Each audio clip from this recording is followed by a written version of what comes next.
Hi everyone. So in this video, I will discuss about the pharmacology of antihypertensive agents. Okay, so before we will discuss the antihypertensive agents, I will just give you a brief overview of what is hypertension and how hypertension is regulated.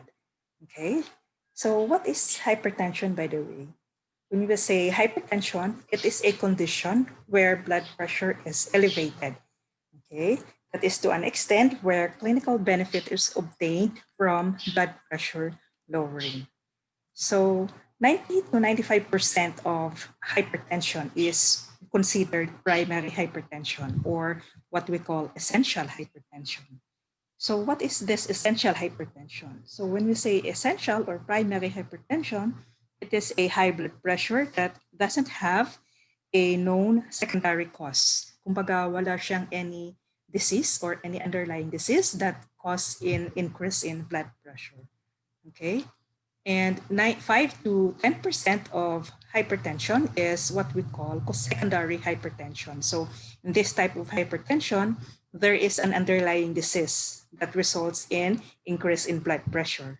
Okay, so example of diseases are those with disease in the kidneys, renal disease, endocrine, vascular diseases, or even drugs.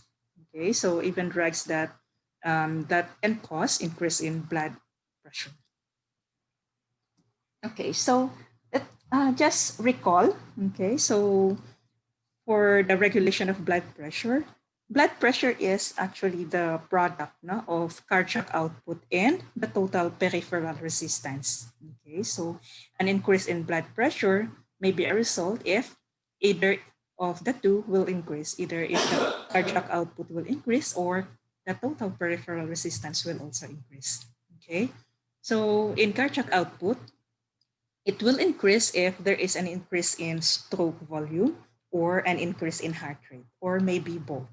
Okay, so if both or either of the stroke volume or heart rate will increase, cardiac output will increase. Okay, so when there is an increase in cardiac output, blood pressure will also increase.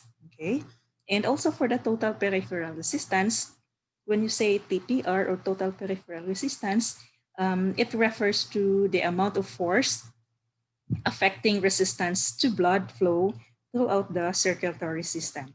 Okay, so when there is an increase in total peripheral resistance, definitely the blood pressure will also increase. Okay, so minute change in BP or small change in blood pressure are regulated by baroreceptor reflex. And this baroreceptor reflex is located in the carotid sinus, okay, and also in aortic arc, and they are the one who regulate the small change in blood pressure. Okay, but we have also to take note that for the long term salt, water, and blood pressure control, it is regulated by the RAAS or the renin angiotensin aldosterone system or cascade. Okay, so sila yung nag-maintain ng long-term salt, water, and blood pressure control. Okay, so balikan lang natin kung ano yung blood pressure categories, no?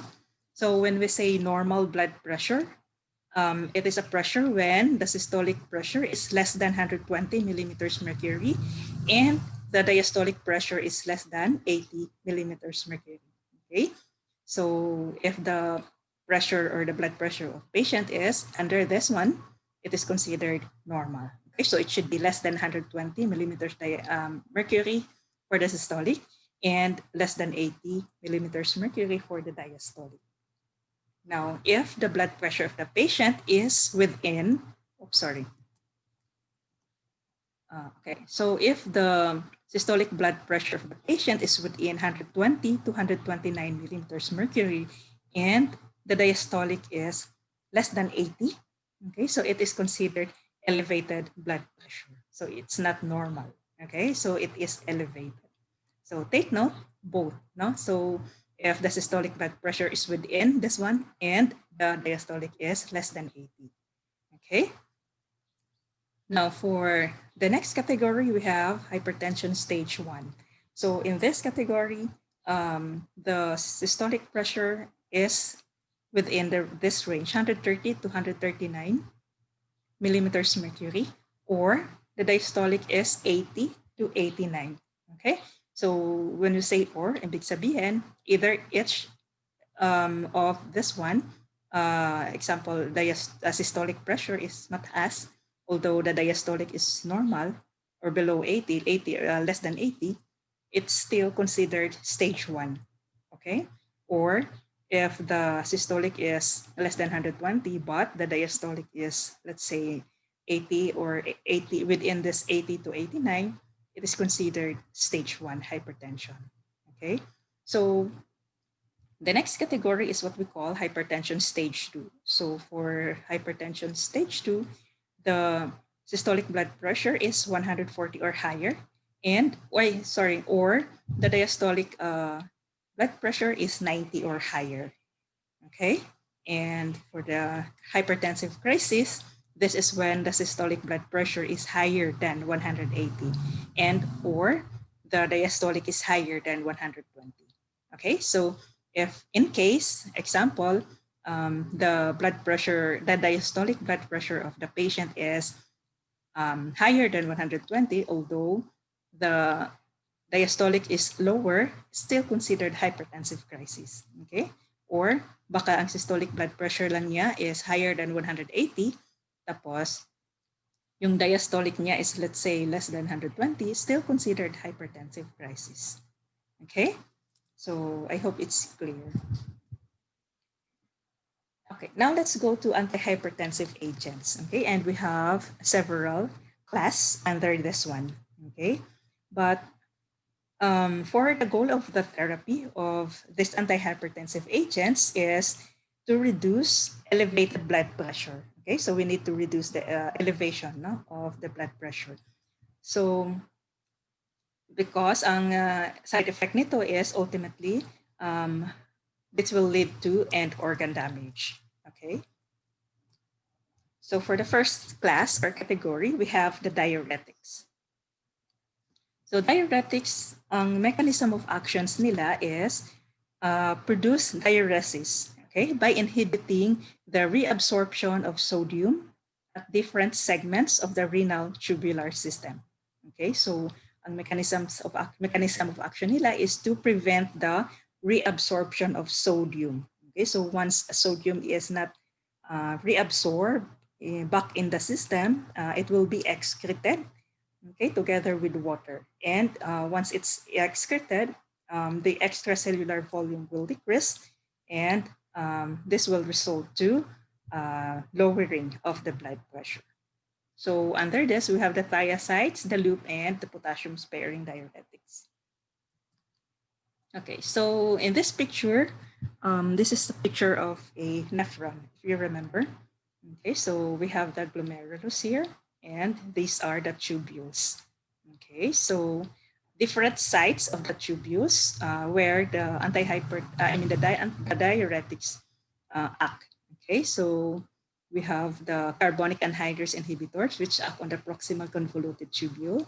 We have the loop diuretics, which act on the loop of Henle. And we have the thiazides, which act on the distal convoluted tubules. And we have the potassium-sparing diuretics, which act on the far distal convoluted tubules. Okay, so once again, diuretics prevents or inhibits the reabsorption of sodium back to the system. Okay, so once sodium is inhibited, it will excreted now.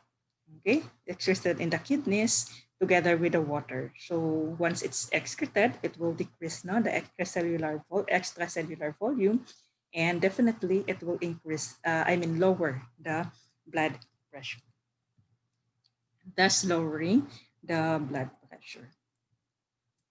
Okay, so example of thiazide diuretics, we have hydrochlorothiazide, we have the bendoflumethiazide. Okay, and under this category also, we have the thiazide-like diuretics. Okay, so thiazide-like diuretics sila because they act same on thiazide. So we have chlorthalidone and indapamide.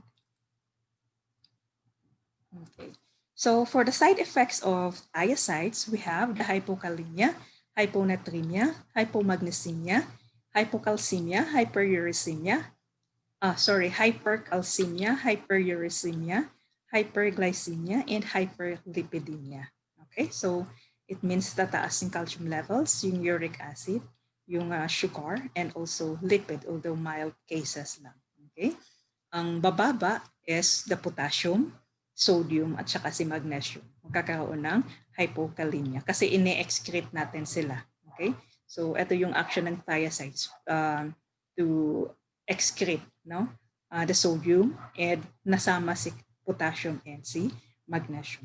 Okay? However, ito naman sila is they prevent the excretion. So, nare-reabsorb sila. Si calcium, si uric acid. Okay? So, nare-reabsorb sila kaya nagkakaroon ng hyperuricemia and hypercalcemia. Okay, so for another type of diuretic is what we call the loop diuretics. Okay, although loop diuretics is not so effective now in lowering the blood pressure than thiazides. Okay, so unless renal function is significantly impaired. So if renal function is significantly impaired, si thiazide is hindi natin gagamitin. Okay, so we will be using furosemide. And or the patient is receiving agents that inhibits the RAAS, okay, or the renin-angiotensin converting enzymes. Renin-angiotensin aldosterone system. Okay, so we have example of the loop diuretics. We have furosemide. Okay, so for the side effects of loop diuretics, we have same with the thiazides, no? We have hypokalemia, hypocalcemia, hypomagnesemia, and hyperuricemia. And itong very notable, no? The ototoxicity. Isa sa mga common side effects ng furosemide. Okay, so for the potassium-sparing diuretics, so we have the spironolactone, amiloride, and triamterene. So we have the SAT. Okay, ito yung mnemonics natin, SAT, spironolactone, amiloride, and triamterene. And the common side effect dito is hyperkalemia. So why hyperkalemia? Because hindi niya ine-excrete. No? They prevent the excretion of potassium. Okay, so nare-reabsorb si potassium and ang nai-excrete lang is si sodium. Okay, so we have the second category under hypertensive agents. We have the beta blockers. Okay, but before we will discuss the beta blockers, let's just take a look of the stimulation of the beta 1 and beta 2. Okay, so for example, if the beta 1 is beta 1 receptor class is located in the heart, and the beta 2 is located in the lungs and also in skeletal muscle. Okay, so when this one is beta 1 and beta 2 is stimulated, okay, so when epinephrine and norepinephrine binds to the beta 1 receptor, the result would be increase in heart rate contractility. Okay, so once there is an increase in heart rate contractility, there is an increase in cardiac output. Okay, and when there is an increase in cardiac output, definitely there is an increase in blood pressure. Okay, so let's recall, blood pressure is the increase, is the product of cardiac output and the total peripheral resistance. So when the cardiac output is increased, the blood pressure will also increase. Okay, and the stimulation of beta 1 receptor, okay, will release the renin. Okay, so it will stimulate the release of renin in the kidneys. So once the renin is released, this renin will convert angiotensinogen to angiotensin 1, and the angiotensin 1 is being converted to angiotensin 2. And this angiotensin 2 is a potent vasoconstrictor. So once this is released, there is an increase in blood pressure. Okay, so beta 2 is once again, as what I have said, is located in lungs and skeletal muscle. So once this is stimulated, or when epinephrine or the norepinephrine binds to beta 2 receptor, there is an increase in there is a smooth muscle relaxation, and uterine muscle relaxation, and also an increase in insulin or release of insulin. Okay. So for the beta blockers, we have two categories. Now we have the selective beta blockers and the non-selective beta blockers. Okay, so when we say selective beta blockers, these agents only inhibits, no, blocks the beta 1 receptor, okay, in the heart. So when they block the beta 1 receptor, definitely no increase in heart rate, no increase in cardiac output, and the blood pressure will lower. Okay, and at the same time, renin is not released, so therefore, no angiotensin 2 is being released. So once again, there is a decrease in blood pressure. Okay, so when we say selective, they only blocks the beta 1 receptor. Okay, so they did not block the beta 2 receptor. Okay. Now for the non-selective beta blockers, they both block the beta 1 receptor and the beta 2 receptor. Okay, so that is why when beta 2 receptor is blocked, there is a constriction. Okay, so walang relaxation, nagkakaroon ng constriction ng smooth muscle in the lungs. Okay, and also uterine muscle relaxation, and there is no release of insulin, or nagkakaroon siya ng effect, no, doon sa release ng insulin. Okay, so for the cardioselective beta blockers, we have this mnemonics I made BIM-NAB. Okay, so bisoprolol, esmolol, atenolol, metoprolol, nevevolol, acebutolol, and betaxolol. So these are examples of the cardioselective blockers.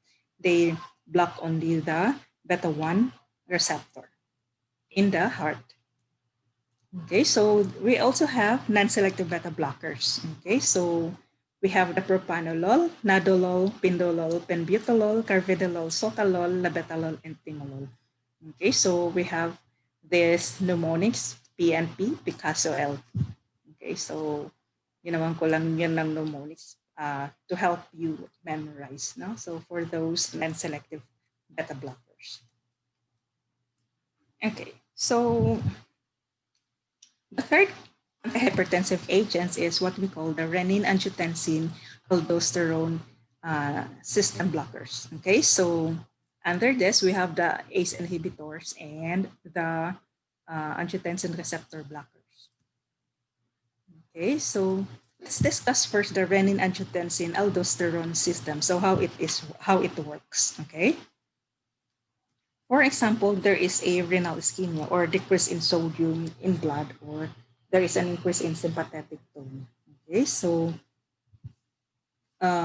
what will happen is the kidneys will release renin. Okay, renin is a substance released from the kidneys. Okay, pag nagkakaroon ng decrease in blood flow to the kidneys.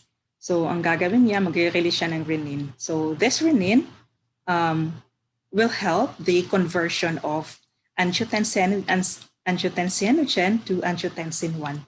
Okay, so si renin ang nagko-convert ng angiotensinogen to angiotensin 1. So si angiotensinogen came from the liver. Okay, so kino-convert niya to angiotensin 1. Okay, so this angiotensin 1 is being converted to angiotensin 2 with the help of ACE. Okay, so ACE is an enzyme, angiotensin converting enzyme. Siya yung enzyme na nag-convert ng angiotensin 1 to angiotensin 2. So once this angiotensin 2 is released or being converted, take note that angiotensin 2 is a potent vasoconstrictor. Okay, so they produce vasoconstriction, and at the same time, angiotensin 2 stimulates aldosterone. So once aldosterone is being stimulated, sodium, nagkakaroon ng sodium and fluid retention. Okay, so hindi ma-excrete si sodium at saka si fluid. Okay, so once those things happen, nagkakaroon ng vasoconstriction and retention ng sodium and water, definitely nagkakaroon ng increase in blood pressure. Okay, so for the ACE inhibitors, we have this one. So ACE inhibitors blocks the enzyme ACE or the angiotensin converting enzymes. Okay, binablock niya si ACE so that angiotensin 1 will not be converted into angiotensin 2. So kung hindi siya ma-convert into angiotensin 2, definitely walang vasoconstriction. The opposite will happen. Magkakaroon ng vasodilation and walang sodium and fluid retention. So pag nangyari yun, definitely magkakaroon ng lowering of blood pressure. Okay? Now, for the angiotensin receptor blockers naman, ang action nila is they block, They block the receptors dito sa, they block the receptors. So, once they block the receptor, so hindi na ngayon magbabind si angiotensin 2. So, there is definitely magkakaroon ng vasodilation and walang stimulation ng aldosterone. So, walang sodium and fluid retention. Okay, so if those things will happen, definitely bababa ngayon ang blood pressure. There is an increase in decrease in blood pressure now. Okay. Then we have also the next one, we call the renin blocker. So example ng renin blocker natin si aliskiren. Ang ginagawa ni aliskiren is they block the renin. Okay, so kung wala sa renin, walang magko-convert kay angiotensinogen to angiotensin 1. Okay, so kung walang angiotensin 1, walang angiotensin 2. So kung walang angiotensin 2, walang vasoconstriction. Okay, and walang sodium and fluid retention. Okay, so those are antihypertensive agents that act on the RAS. Okay, so example of ACE inhibitors, we have captopril, enalapril, lisinopril, perindopril, and ramipril. Okay, pril yan siya, kulang ng L. Then example ng mga ARBs or the angiotensin receptor blockers, we have losartan, valsartan, and irbesartan. Okay, so however, for the ACE, they block the kinase, thus prevents the degradation of bradykinin. So this bradykinin, ito yung nagkukos ng cough sa patients who are taking the ACE inhibitors. So in ARBs naman, they don't inhibit kinase. So that's why ARBs is the drug of choice for patients who are intolerant of ACE ACE inhibitors because of cough. Okay. So now let's go to another class of antihypertensive agents, what we call the calcium channel blocker. Okay, so calcium channel blocker blocks the L-type calcium channel. Okay, they block the channel para hindi makapasok ngayon si calcium. So once calcium cannot enter, kung hindi nakapasok, so nagkakaroon ng decrease in muscular contraction. Bumababa yung muscular contraction. So dalawa ang action niya, both in cardiac contraction or in the heart and also in the smooth muscle. Okay? So dito muna tayo sa heart. So once calcium channel block the L-type calcium channel, calcium cannot enter and nagkakaroon ng decrease in muscular contraction, and pag nagkakaroon ng decrease in muscular contraction in the heart, okay, definitely nare-reduce, reduce yung cardiac contraction and nagkakaroon ng decrease in cardiac output. Okay, so once there is a decrease in cardiac output, nagkakaroon ng decrease in blood pressure. Okay, so on the other side, for the smooth muscle, so once calcium channel is being blocked, okay, so nagkakaroon ng decrease in muscular contraction in the smooth muscle. So nagkakaroon ng smooth muscle relaxation in the blood vessels. Okay, so pag nagkakaroon ng smooth muscle relaxation, nagkakaroon ng decrease in peripheral resistance. So once there is a decrease in peripheral resistance, there is a decrease in blood pressure. So this is where iridines act. Okay, so they act on the blood vessels. Okay, so the muscles on the blood vessels. And for the non-dihydropyridines, they act on the heart. Sa heart naman yung action nila. Okay, so We have, okay, once again, balikan natin, two classes under this calcium channel blocker. We have dihydropyridines and the non-dihydropyridines. For the dihydropyridines, they are short-acting. May mga short-acting, no? So, sinifidipine, clofidipine, they are short-acting. Ang medium-acting, we have nitrendipine, nicardipine, and lercanidipine. And for the long-acting, we have amlodipine. Amlodipine is given once a day dosing. No? For the non-dihydropyridines, we have verapamil and diltiazem. Okay, so they act mainly on the heart.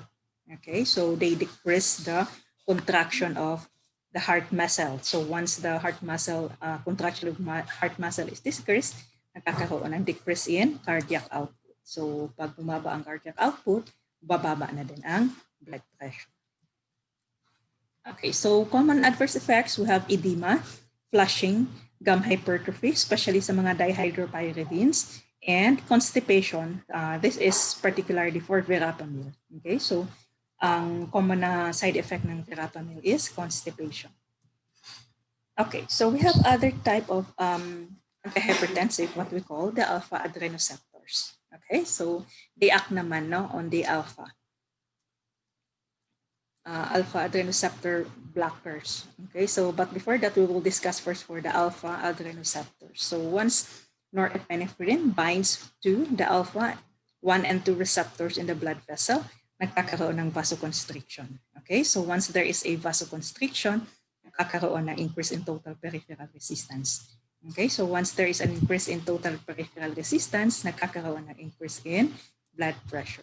So ano ngayon ang mechanism of action ng alpha adrenoceptor blockers?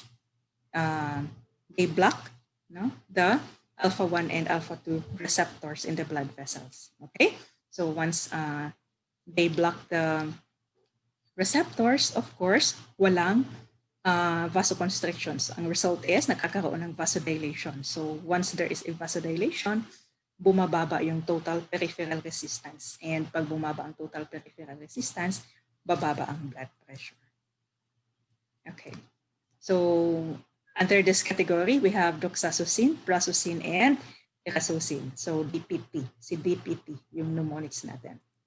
Doxazosin, prazosin, and irazosin. Okay, so don't forget that.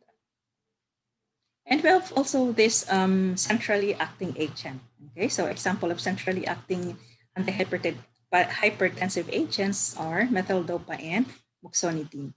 So they inhibit the sympathetic outflow from the brain, resulting in the reduction in total peripheral resistance. Okay, so directly, bababa yung total peripheral resistance. So definitely, bababa na din yung blood pressure. So we have the methyldopa, has a pronounced central adverse effects like tiredness and depression. Okay, and ito lang yung antihypertensive agents that is being used in pregnancy. Okay, also, methyldopa is used in patients with resistant hypertension. We have other agents. We have minoxidil, but this minoxidil is not usually, hindi na siya ginagamit as antihypertensive agents. No? So, ginagamit siya sa pampatubo ng buhok. Okay, so this is associated with severe peripheral edema and reflex tachycardia. Ito yung side effects niya. Okay, so severe peripheral edema and reflex tachycardia, kaya hindi na siya masyadong ginagamit ngayon. And this is only restricted to patients with severe hypertension who are also taking beta blockers and diuretics. And we have other agents. We have hydralazine. This is only an add-on therapy for patients with resistant hypertension. When we say resistant hypertension, this type of hypertension is yung not, tawag nito, hindi na siya gumagana dun sa mga antihypertensive agents. Okay? And take note that hydralazine can cause is associated with drug-induced SLE or systemic lupus erythematosus. Okay. So for summary of antihypertensive agents, we have the class, examples, and the major adverse effects. Now for the thiazides, loop, and potassium-sparing diuretics. So these are the major adverse effects. We have hypokalemia, we have gout, glucose intolerance, and hyperlipidemia. Okay, now for the diuretics, as what I have said, ototoxicity is common. Okay, so for potassium sparing diuretics, you have uremia, dehydration, hyperkalemia, and gynecomastia. Okay, so si thiazide and sacasilup, mag-cause sila ng hypokalemia, while si potassium sparing, mag-cause siya ng hyperkalemia. Now for the beta blockers, ito yung major adverse effect niya, tiredness, reduced exercise tolerance, bradycardia, cold peripheries, claudication, or yung parang pain, no? Pain sa mga extremities, wheezing, cardiac failure, and impotence. For the calcium channel blockers, specifically dihydropyridines, okay? So flushing, edema, postural hypotension, and headache yung mga common adverse effects nila. While for the non-dihydropyridines, bradycardia and heart block, and constipation or verapamil. For the ACE inhibitors, ito yung common, no? Cough, although meron ding rash or taste disturbance, renal failure, and angioedema. And for the alpha blockers, we have edema and postural hypotension. For the ARBs or angiotensin receptor blockers, renal failure, edema, and headache naman yung common adverse effects nila. Okay, so for the centrally acting vasodilators, tiredness and depression, okay, common, no? Lalo na sa metildopa. And also for direct acting vasodilators, we have the edema, postural hypertension, and headache naman yung common adverse effects nila. Okay, so those are antihypertensive agents. Okay, so I hope you get something from this video. Okay, so thank you.